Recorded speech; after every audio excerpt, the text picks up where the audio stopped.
കേരളത്തിന്റെ രാഷ്ട്രീയ സാമൂഹിക ചരിത്രത്തിൽ ചോരക്കറ പുരണ്ട ദാരുണ സംഭവം അതായിരുന്നു 2003 ഫെബ്രുവരി 19 വയനാട്ടിൽ നടന്ന മുത്തങ്ങ സമരവും തുടർന്ന് ആദിവാസികൾക്ക് നേരെയുണ്ടായ പോലീസ് ക്രൂരതയും.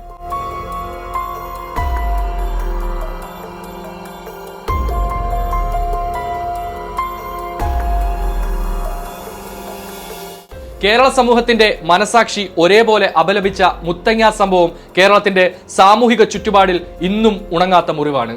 അനുരാജ് മനോഹർ സംവിധാനം ചെയ്ത ടൊവിനോ ചിത്രം നരിവേട്ടയുടെ റിലീസിന് പിന്നാലെയാണ് മുത്തങ്ങ സംഭവം വീണ്ടും വാർത്തകളിൽ നിറയുന്നത്. 2003 AK ആന്റണി മുഖ്യമന്ത്രിയായിരിക്കെ UDF ഭരണകാലത്താണ് മുത്തങ്ങ സംഭവം അരങ്ങേറുന്നത്.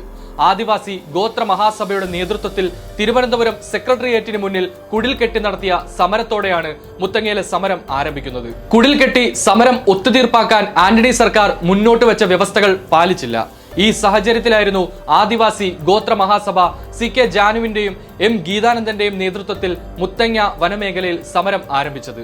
തുടർന്നാണ് സമീപകാലത്തൊന്നും കേരളം കണ്ടിട്ടില്ലാത്ത അതിദാരുണമായ സംഭവം അരങ്ങേറിയത്. സമരക്കാരും പോലീസും തമ്മിലുണ്ടായ ഏറ്റുമുട്ടലിൽ സർക്കാർ കണക്കുകൾ പ്രകാരം 2 പേർ കൊല്ലപ്പെട്ടു. ആദിവാസി യുവാവ് ജോഗി, പോലീസ് ഉദ്യോഗസ്ഥനായ KV വിനോദ്. സമരക്കാർക്ക് നേരെ ലോകം മുഴുവൻ സാക്ഷിയായിരിക്കെ പോലീസ് നടത്തിയ ക്രൂരകൃത്യങ്ങൾ വാക്കുകൾ കൊണ്ട് വിവരിക്കാൻ കഴിയാത്തതായിരുന്നു. സ്ത്രീകളും കുട്ടികളും വയോജനങ്ങളും ഉൾപ്പെടെ ആ പോലീസ് ക്രൂരതയ്ക്ക് ഇരയായി. പിന്തിരിയാൻ കൂട്ടാക്കാത്ത സമരക്കാരെ നിലത്തുകൂടി വലിച്ചിഴച്ചായിരുന്നു പോലീസ് ഒഴിപ്പിക്കാൻ ശ്രമിച്ചത്. കൂട്ടം ചേർന്ന് പോലീസ് സമരക്കാരെ നിലത്തിട്ട് തല്ലിച്ചതച്ചു. കോൺഗ്രസ് എന്താണെന്നും അവർ മുന്നോട്ട് വെക്കുന്ന രാഷ്ട്രീയം എന്താണെന്നും വ്യക്തമാക്കിയ സംഭവമായിരുന്നു മുത്തങ്ങ സമരം. ഇന്നും അതിനെ തുടർന്നുള്ള വിമർശനങ്ങൾ കോൺഗ്രസിനും അന്നത്തെ മുഖ്യമന്ത്രിയായിരുന്ന AK ആന്റണിക്കുമെതിരെ ഉയരുകയാണ്. എന്നാൽ നരിവേട്ട എന്ന സിനിമയിൽ ക്യാമറ തിരിഞ്ഞത് കോൺഗ്രസ് ഭരണകൂടത്തിനും മുഖ്യമന്ത്രിക്കും നേരെ മാത്രമല്ലായിരുന്നു.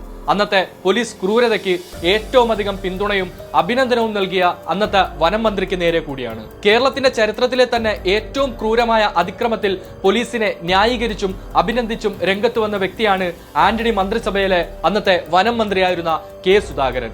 മാത്രമല്ല അതിന്റെ പേരിൽ അത്രയൊന്നും പഴി കേൾക്കേണ്ടി വന്നിട്ടില്ലാത്ത നേതാവ് കൂടിയാണ് K സുധാകരൻ.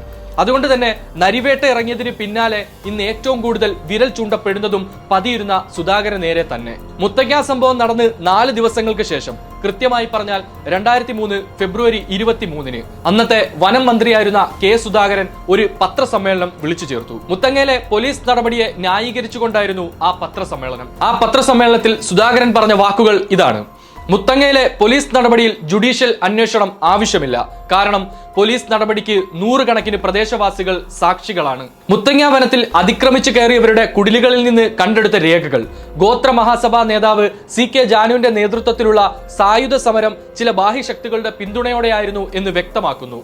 ഈ ശക്തികളെക്കുറിച്ച് വിശദമായ അന്വേഷണം നടത്തും. ഗോത്ര മഹാസഭ ആ പ്രദേശത്ത് ഒരു സമാന്തര ഭരണം നടത്തിയിരുന്നു. പാസ്ബുക്കുകൾ, പാസ്പോർട്ടുകൾ, സർക്കുലറുകൾ, യോഗ മിനിറ്റ്സുകൾ, ഭരണ മാനുവൽ എന്നിവ ഉൾപ്പെടെയുള്ള രേഖകൾ അവിടെ നിന്ന് കണ്ടെടുത്തു.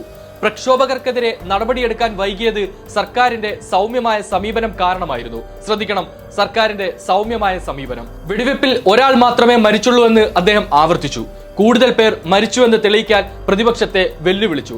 ഇതും ശ്രദ്ധിക്കണം, ഒരാൾ മാത്രമേ മരിച്ചുള്ളൂ എന്ന് അദ്ദേഹം വളരെ നിസ്സാരമായി തന്നെ ആവർത്തിച്ചുകൊണ്ടേയിരുന്നു. സംരക്ഷിക്കപ്പെട്ട വനഭൂമി കയ്യേറാൻ തിരഞ്ഞെടുത്തതിലൂടെ ഗോത്ര മഹാസഭയ്ക്ക് ദുരുദ്ദേശമുണ്ടായിരുന്നെന്നും K സുധാകരൻ ആരോപിച്ചു. ഈ പ്രസ്താവനയിലൂടെ മുത്തങ്ങയിലെ പോലീസ് നടപടിയെ K സുധാകരൻ ശക്തമായി ന്യായീകരിക്കുകയും സമരക്കാർക്കെതിരെ ഗുരുതരമായ ആരോപണങ്ങൾ ഉന്നയിക്കുകയും ചെയ്തു. മുത്തങ്ങ സംഭവത്തെ തുടർന്ന് ആദിവാസി സമരക്കാർക്കെതിരെ വ്യാപകമായ നിയമ നടപടികളാണ് അന്നത്തെ സർക്കാർ സ്വീകരിച്ചത്. നിരവധി പേരെ അറസ്റ്റ് ചെയ്യുകയും വിവിധ വകുപ്പുകൾ പ്രകാരം കേസെടുക്കുകയും ചെയ്തു. മുത്തങ്ങ സംഭവവുമായി ബന്ധപ്പെട്ട് പോലീസും വനം വകുപ്പും ചേർന്നാണ് ആദിവാസികൾക്കെതിരെ കേസുകൾ രജിസ്റ്റർ ചെയ്തത്. പ്രാഥമികമായി 18 കേസുകളായിരുന്നു സമരക്കാർക്കെതിരെ രേഖപ്പെടുത്തിയത്.